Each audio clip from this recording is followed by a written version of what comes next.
everyone, welcome to Cassandra.Lunch. Hope everyone a couple more minutes to file in and we'll get started.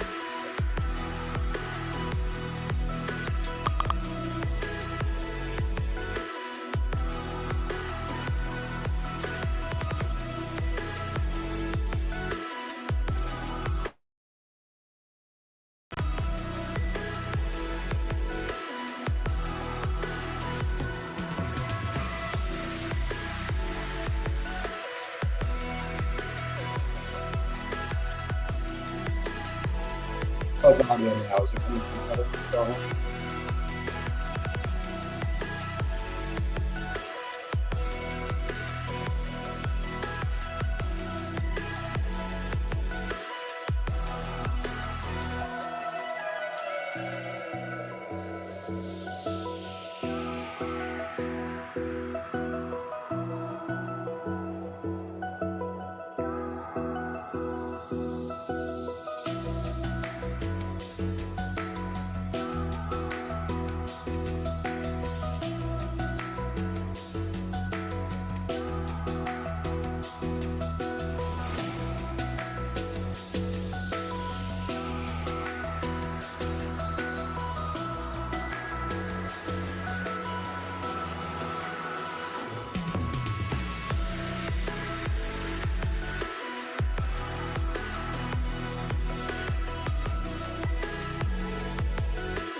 All right, good afternoon, everyone. Welcome to Cassandra.Lunch 114, and happy Thursday.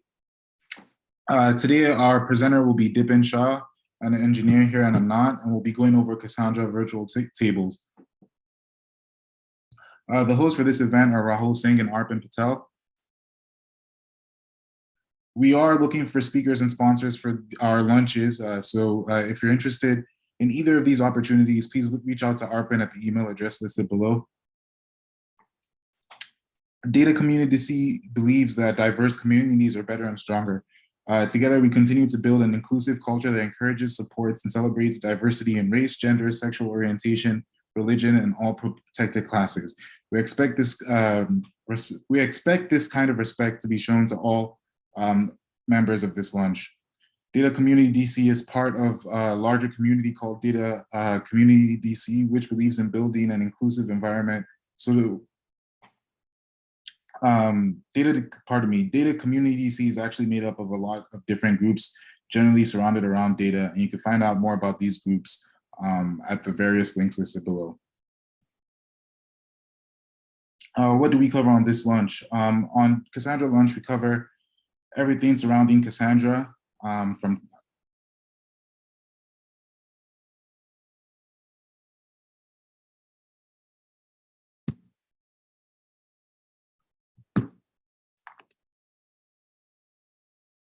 All right, at this part of the presentation, we'd like to invite anyone who's new to this lunch to introduce yourself in the chat, your name, what you're working on, and what you'd like to learn from these lunches. Go ahead and post that in the chat. Group rules for our lunches. If you have a question, please ask it. Like I mentioned earlier, we like to we expect you to be polite and courteous to everybody else here on this call. And obviously, we'd like you to share what you know with the rest of the members on this call. Here at Anant, we build and manage, we design, build, and manage global real-time data and analytics platforms surrounding Cassandra, Spark, and Kafka. So you could say Cassandra is our bread and butter. GW is one of our sponsors for this event. They provide facilities when we have in-person events, so we'd like to thank them for the continued support. We also have various sponsors listed below. We'd like to thank them as well, and our organizational sponsors as well. And then at this point in the lunch, we'd like to invite everyone to leave comments in the chat for any announcements, jobs, meetups, hackathons, conferences, or classes they may have coming up. So please go ahead and just leave that in the YouTube chat. And again, we are hiring here at Anant. Please visit our website listed below for more information on the open positions we have available. Also, please visit our events website so you can stay up to date with our upcoming events, our weekly Cassandra lunch, and also our weekly data engineering lunch. Also, please visit our YouTube channel. You can catch up on previous Cassandra lunch videos, and if you subscribe as well, you'll be informed whenever we do go live. So please check that out and subscribe if you haven't already. And then also would like to invite you to check out Cassandra.Link, the one-stop source for everything, for all things Cassandra related.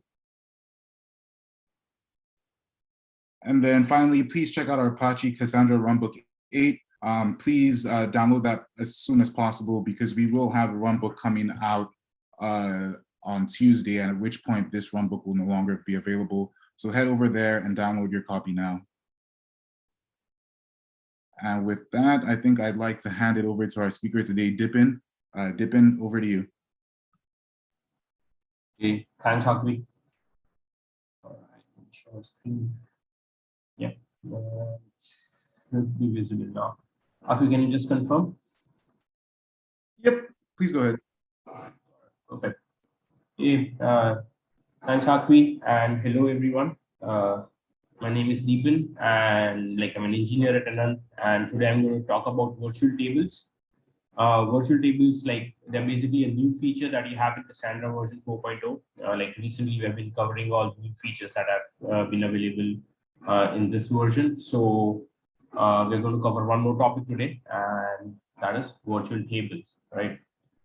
So we're going to cover in a few pieces. I'll just introduce the topics and tell you what it basically does, what it is for, and then we'll see how it actually helps like different people, generally operators, are going to work with Cassandra, and how virtual tables makes their lives easier, right? And then I also have a small demo where I'll show how we can work with them, what tables, key spaces are available under this feature, and how we're going to work with that particular feature and get the information that we need, right? And we also have a Q&A, like some time for Q&A at the end, but feel free to drop in any questions that you might have in between, right? And we'll take them up when we have some sort of, like, when we are switching over slides or topics, and then we can answer that question at that point of time too, right? So let's get started.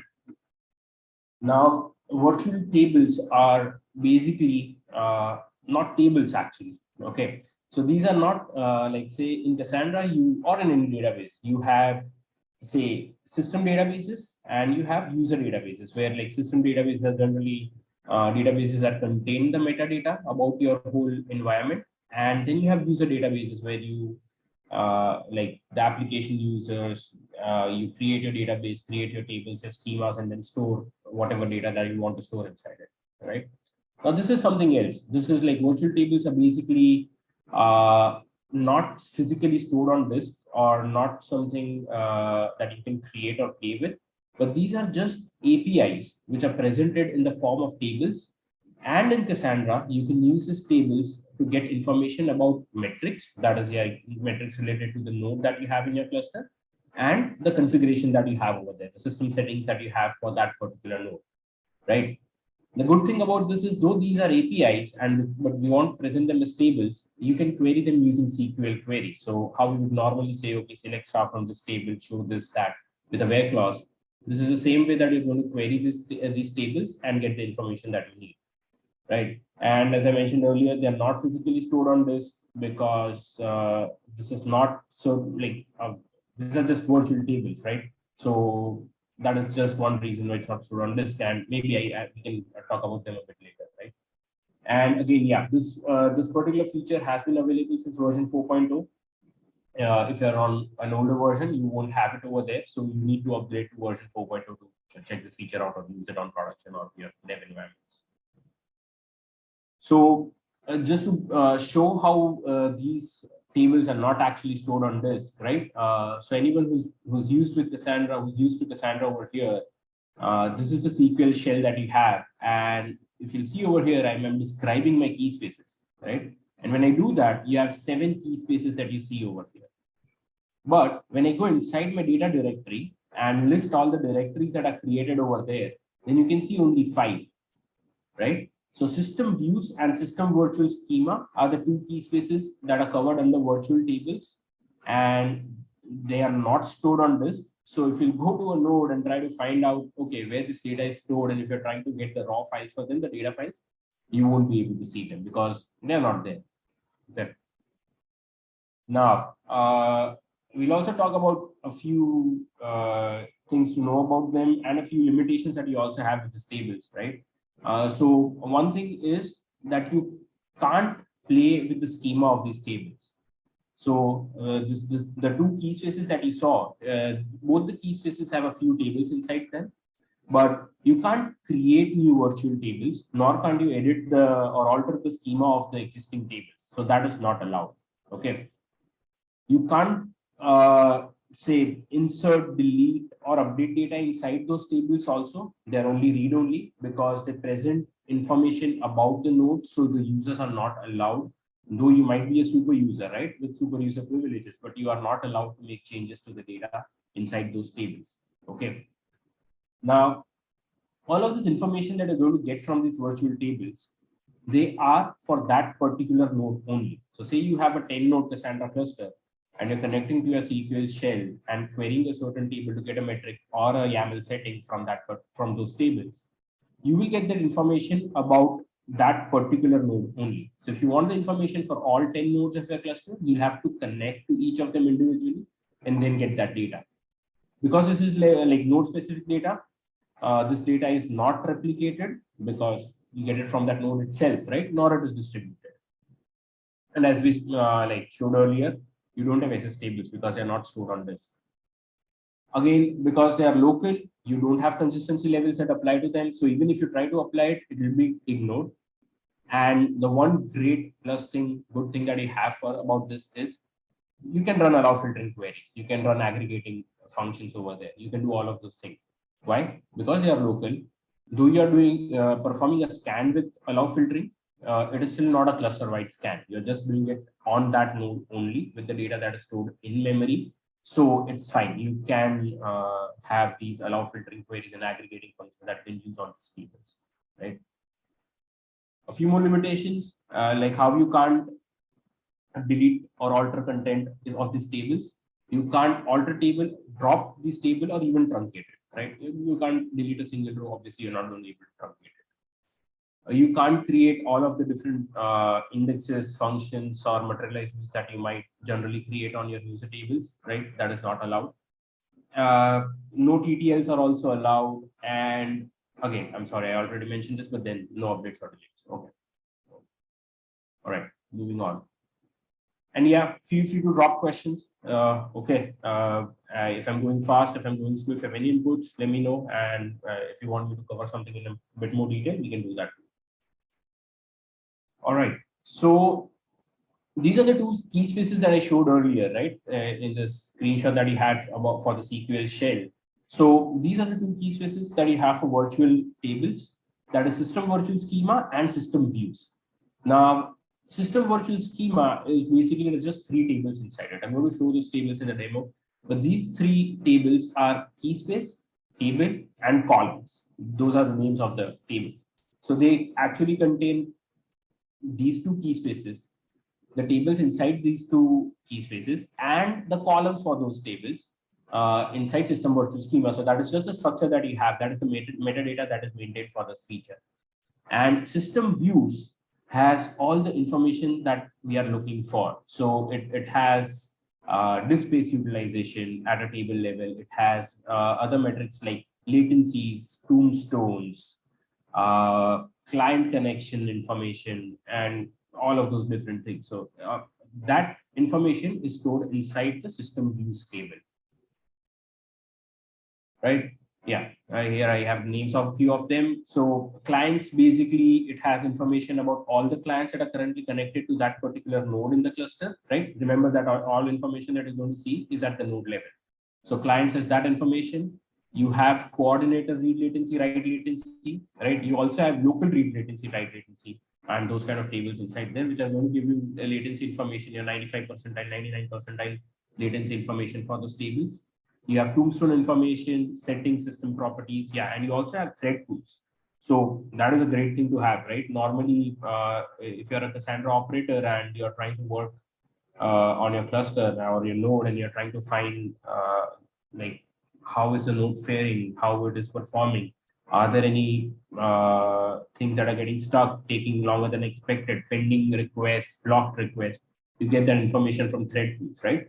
So earlier you used to run a node tool command to get that information, and now you can get it from these tables itself. You can run a query and do all of those things, right? So yeah, these are the actual tables that we have over here, and let's say yeah, that is the information that I have in the slides. Let's go to the demo, and that will be a lot more exciting actually. So let me connect to my cluster, right? Increase the font. Yeah, I think this should be better, right? So what I have over here is a 3-node cluster. Okay, it is just a fresh cluster that I have, which does not have any data inside it. I've just created for this demo. So I have 3 nodes over here, and what I'll do is I'll connect to my SQL shell and show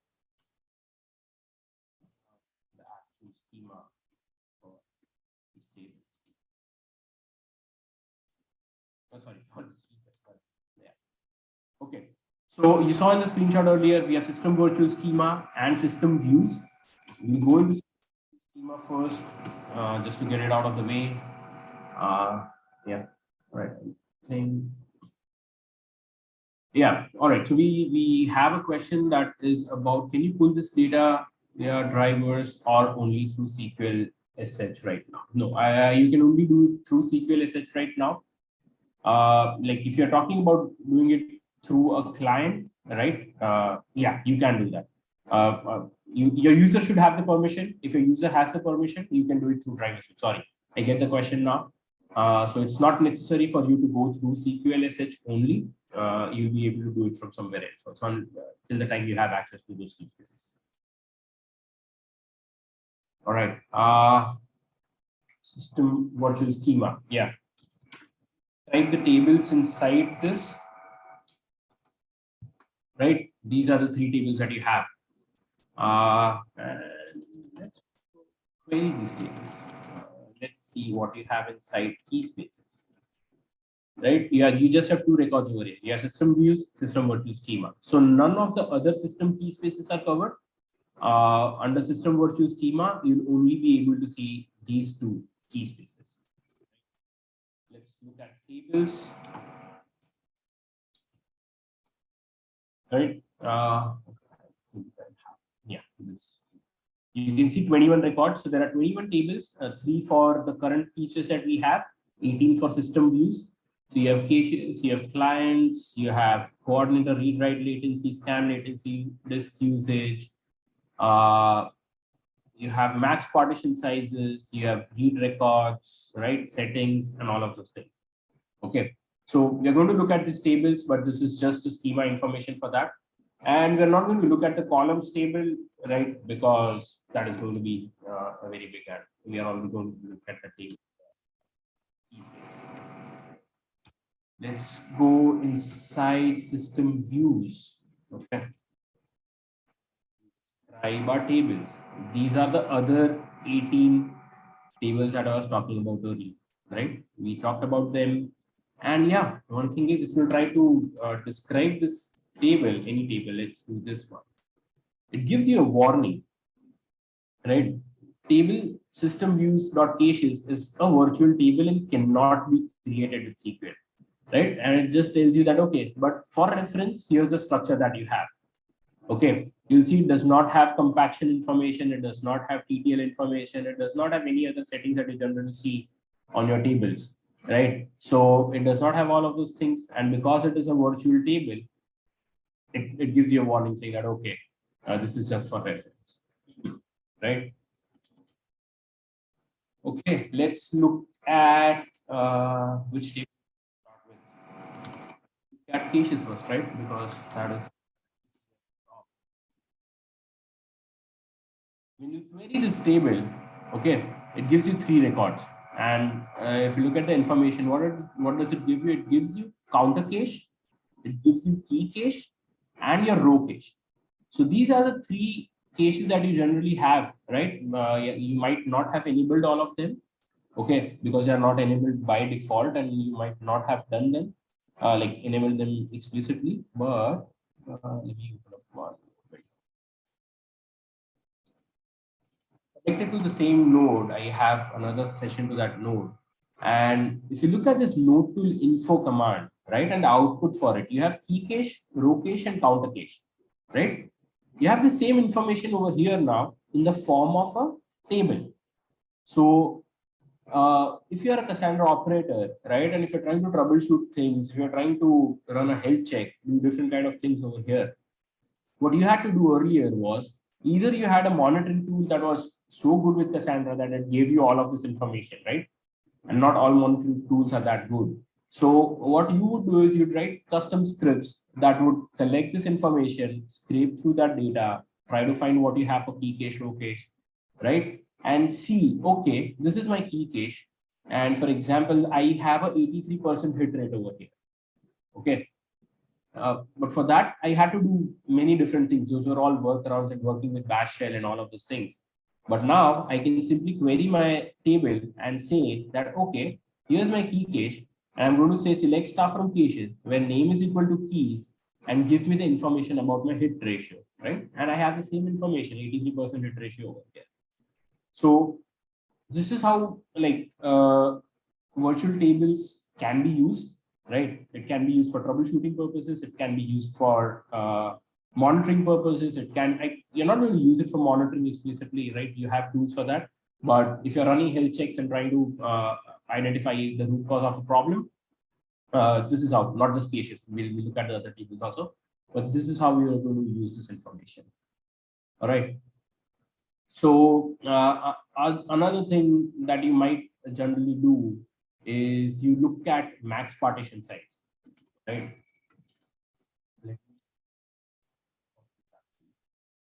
And we're going to look at max partition size.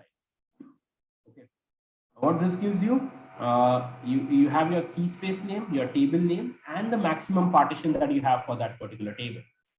Earlier, you used to run a node tool command. You would do it for either all the tables or certain tables in your cluster, and you would look at the histograms and then try to filter out the max partition size of that particular table.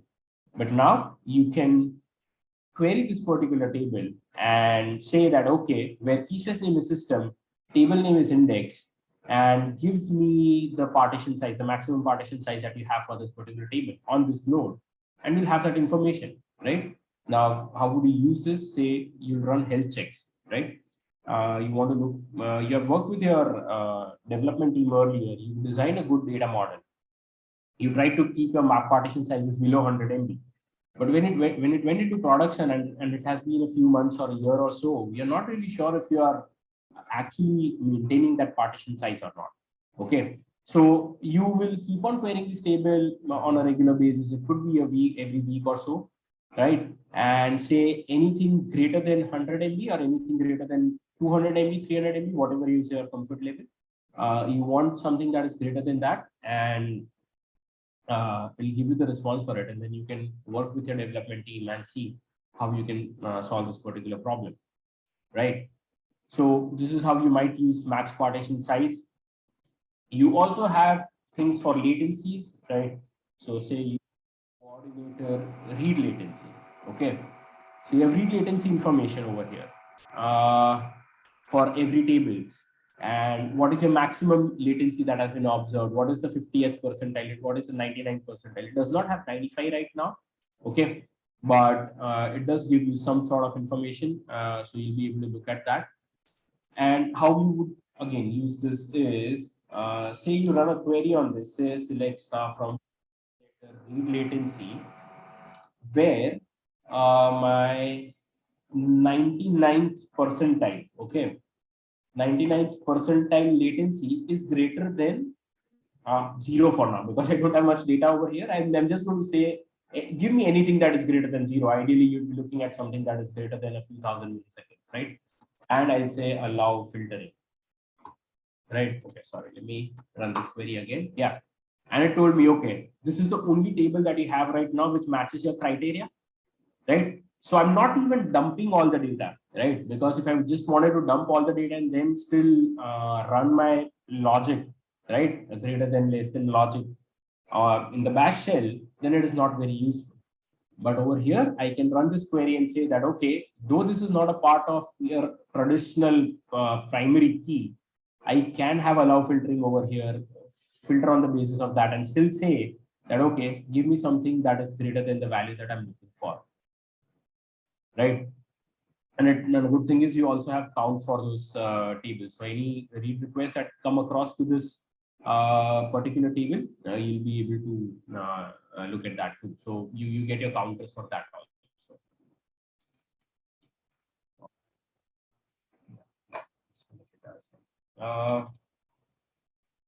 Let's look at a few more tables. Yeah, let's look at clients now.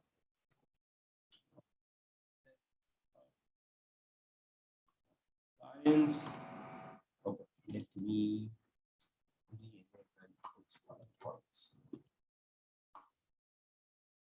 Okay, so what does this give you? This gives you the clients that are currently connected to your node.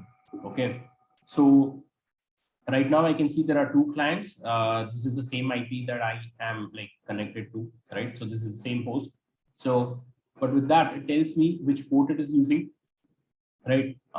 Which driver do I have, the driver version, where that connection is coming from, right? what is the version for the particular protocol that I'm using, how many requests has this client sent, right? If SSL is enabled or not, and the username. Okay, you have your SSL protocols and all of those things too. So how does this table help you? Say, for example, you have SSL enabled on your cluster, but it is set as optional for now. You're not enforcing SSL currently. But now you want to switch back. You want to switch it to like truly SSL. You don't want optional connections, non-SSL connections to come through, right? So what you're doing is you're trying to understand, are there still clients that are not using SSL? And once you will query this table and say where SSL enabled is false, you can look at those clients and go to them and tell them that, okay, we're going to switch over to SSL permanently. We're not going to allow non-SSL connections. So now this is a good time for you to switch over to SSL connections and see if it is working for you or not. Because once you switch, you're not going to be able to connect to this cluster at all, right? So it gives you that sort of information that you can use. So instead of forcing your clients to face an issue, you can query this information and then tell them that, okay, something like this is going to happen. The same thing with username, right? Say, for example, when you set up your Cassandra cluster, you forgot to disable the Cassandra super user, the default super user that you have, right? Now everyone knows his default credentials, and now you want to switch over. You want to disable this user, but you're not really sure who's still using this. So you can use this information to communicate that communicate this request to them, right? Say you want to check, is a client connected to your cluster that is actually using a lot of resources? Then you can look at the request count and get an idea about how many requests this particular client is sending to you, right? Earlier, you did not have a good way of getting this information. You would look at your open port connections and all of those things, right? And try to understand, okay, which clients are currently connected, which are in a connected but a stale connection sort of mode, and all of those things. But now you have this information directly available over here, right? And I can even show, say I have one more connection that I established over here. And if I'll query this table again, you have 4 records now, right? You have another node where this is coming from. And this has established 2 connections. There's a different reason for that. But yeah, you can know which clients are currently connected to this particular node.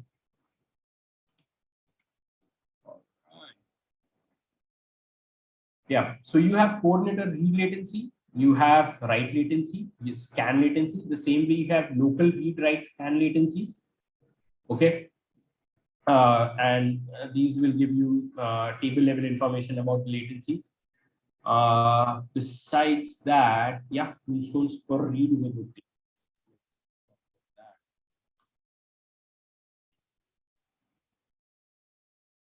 Same view as the latency tables, but again, you can get a count about your tombstones, how many tombstones are actually being queried on a read request basis, right? The maximum number of tombstones that were encountered per read basis, and normally, yeah, they are 50th or 99th percentile tombstone counts. So earlier, for this information, you had to depend on your system logs or debug logs, right? You would look at your warning thresholds for the tombstones or the error thresholds, and then understand, okay, is this query scanning more than 10,000 tombstones? Is this query scanning more than 100,000 tombstones?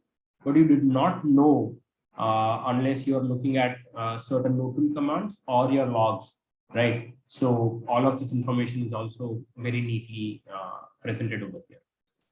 You also have SS table tasks, right? Okay. So this does not have any information right now. Okay. But you'll have all operations that happen on your SS table. Say, for example, you're running cleanups, you're running repairs, you're running upgrade SS tables, you're running a scrub command. So all those SS table related operations that you're running will be displayed over here. So this will be similar to what you see in your compaction stacks notebook command. Okay. I'm going to talk about settings and system properties, right? Before that, let's just look at the thread pools, and then we'll go to the settings tables. Okay. So for thread pools, this is again what you have for. I just want to show you the node tool output first and then talk about it. Give me 1 second. TP stacks. Right. So how for node to TP stacks, you have all your threads listed over here and the active, pending, blocked, all-time block counts for them. This is the same view that you have for it over here, right? So at any point of time, right, for me to run like say node to TP stacks command and then get an output about currently blocked tasks, it can get a bit difficult for you, right? Because you're dumping data into log files, scraping them, and then trying to generate some logic on top of it. Over here, I can simply say that, okay, if any thread that you see over here has, say, a pending count greater than 20 or a block count greater than 10, then I need to know about that particular thread. Then you can just set your queries accordingly, say greater than this, greater than that, and you'll be able to get that information, right? So this is one of the tables that you might use while troubleshooting. So yeah, you can do this quickly. And also understand that you don't have you don't need drivers and all always, right? Say for example, you're an operator and you just want to create some basic shell script, then you can follow the same SQL sh -e format that you follow. So for example, if I'm running a bash script, right? So what I'll do is I'll say SQL sh. You have your connection, you have this, right? And you're just going to run your query over here. Say that, okay, select star from system underscore views dot what's the name of the table? Let's look at just clients for now. Okay. System views. Yeah. Right. So if you're just running it from a bash script, you can use the same -e flag to collect this information for you, right? Moving on, settings table, system.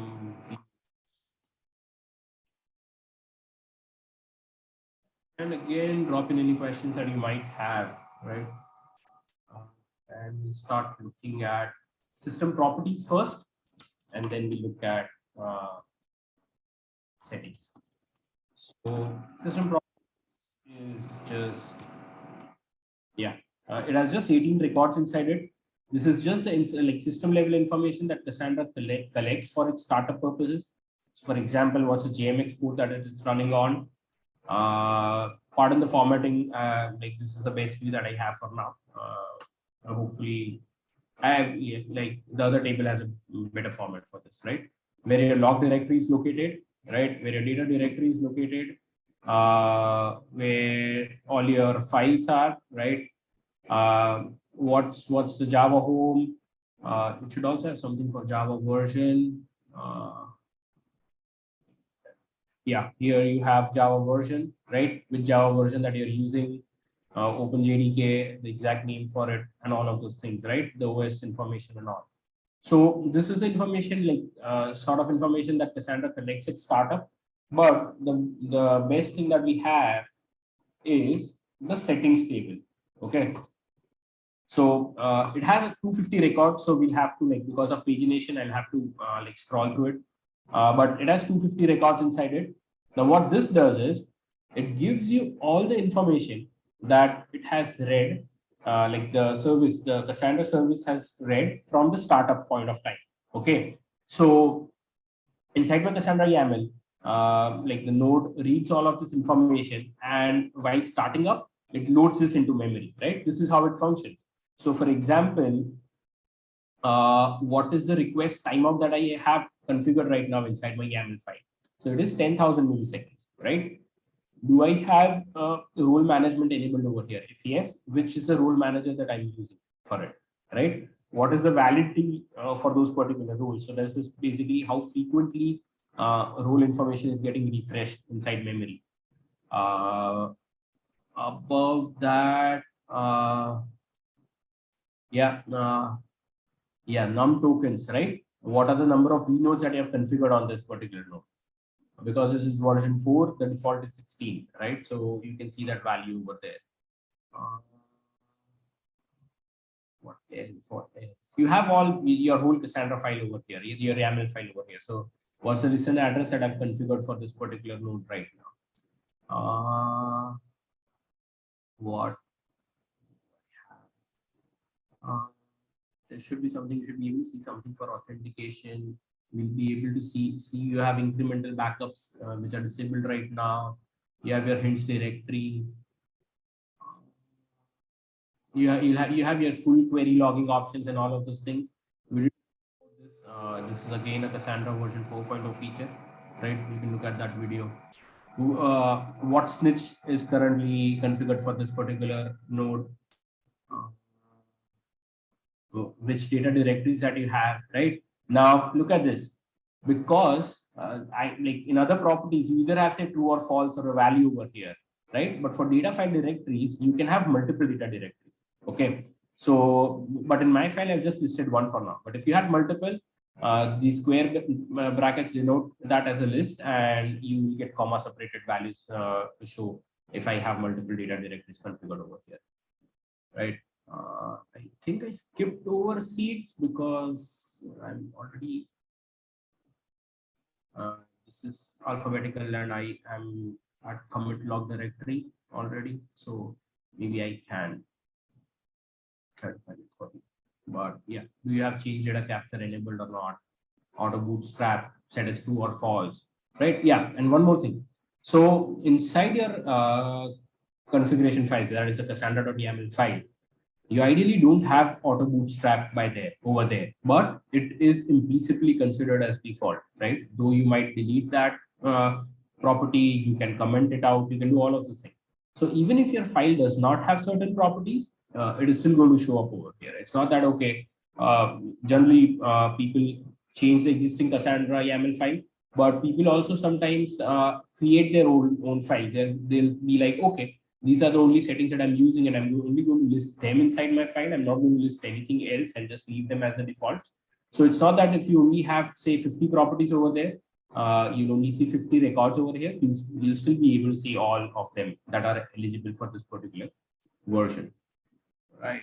Yeah, I think I skipped over seeds. Let's do a quick scroll through to see if I can find it out.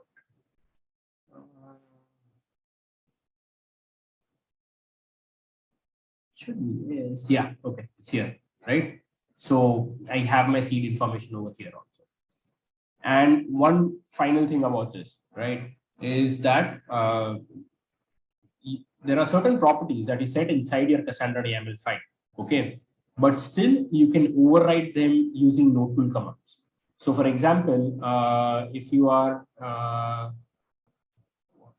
say there is some logging option, okay, and you have disabled it inside your YAML file, okay, but you decide that okay, for troubleshooting purposes I want to enable it using a node tool command. In your YAML file, that will still show up as disabled, right? Because you're not changing your YAML, you need a restart for that change to come into effect, and you don't want to restart your service. You are just doing it through a node tool command. So in that case, the actual property that is in use, so if it is true right now because you enabled it, it will show up as true over here. It will not show false because the YAML says it is false. So what is currently applicable to this particular node? Okay.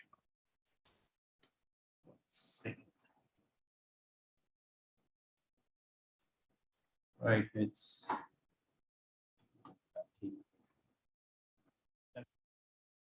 right, but I think you get the gist of it, that if you are enabling or disabling the property using a node tool command, then it will show that particular status. It will show it is enabled or disabled and not what is there inside your YAML file. Okay. And why is all of this information useful? Because the YAML file does not have the latest information, and that configuration will come into effect.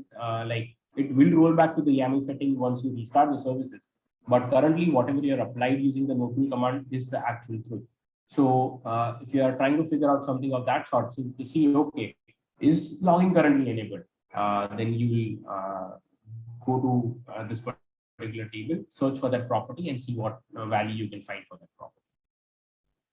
Right. Yeah, I think that brings me to the end of my presentation and demo. Yeah. Guys have any questions? Let me know.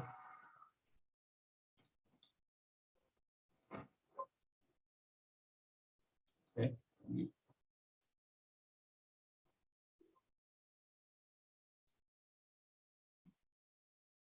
And yeah, the question is, do these virtual tables have any operational impact? It does not actually. Yeah. So anything that like you're connecting to the node or the service and you're trying to query something, it obviously has some resource utilization. But understand this is metric information that we are pulling, right? So your monitoring tools are going to look at this information a lot more frequently than you are going to use it for. So this is not an impact that we are worried about. So I don't think this has any great operational impact. So you can query it freely, depending upon your requirements. And the good thing is, even with allow filtering, you're querying something that is not on disk and everything is on memory right now. So yeah, you feel free to play around with it.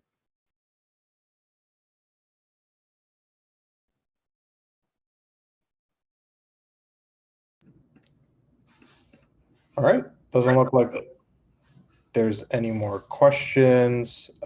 We will go ahead and wrap it up for today. Thank you, Dipan, for giving a great talk. This is really cool. I feel like this is going to help a lot of DBAs and their health check processes and monitoring, etc. Yeah, looking forward to the next talk. Again, Dipan had mentioned stuff related to SSLs and full query logging. So if you're interested in those, you can find those links or those Cassandra lunches on our YouTube channel, youtube.com/AnantCorp. So again, if you're not already subscribed, don't forget to subscribe and like this video, and we will see everyone next week. Take care.